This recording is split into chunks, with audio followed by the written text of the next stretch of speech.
Hi, I'm Chelsea Juddy, and this is my video about what I learned in the classroom and how I will bring it to my classroom about balanced literacy. For word study, Mrs. Fox did BOAC, and then when they learned a word, she put the word on the word wall.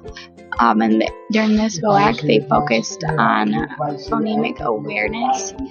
I don't know if I would absolutely use the BOAC system. I know the one that she used, it was created in Aberdeen here in South Dakota.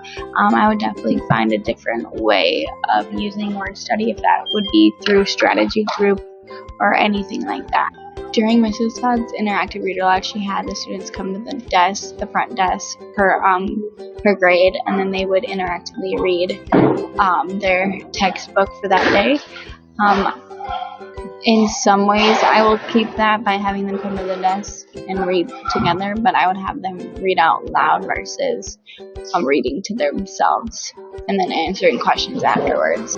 So she did 0 strategy groups in her lesson. So what I would do is, since the students are ELL students, I would have them work on a specific skill based on that, and then work from there. But they don't have to be in the same grade level. They could be at different grade levels, but on the same skill to master. I loved how the students read quietly, independently at their desk. They did read for 30 to 45 minutes, and that seemed to be way too long. So I would have the students read independently, but work my way up. And maybe, since they're only K through second, 20 minutes at the longest.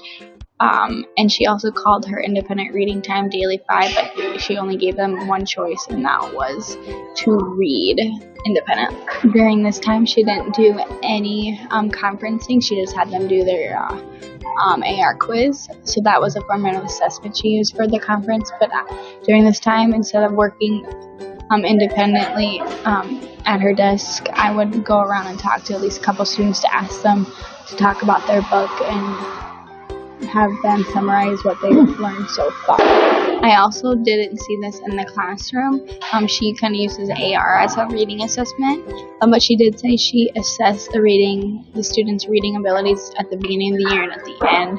But I would definitely want to put it more in, maybe before Christmas, maybe at the beginning of the new year, just more times to assess my students than just twice a year. Thank you for listening.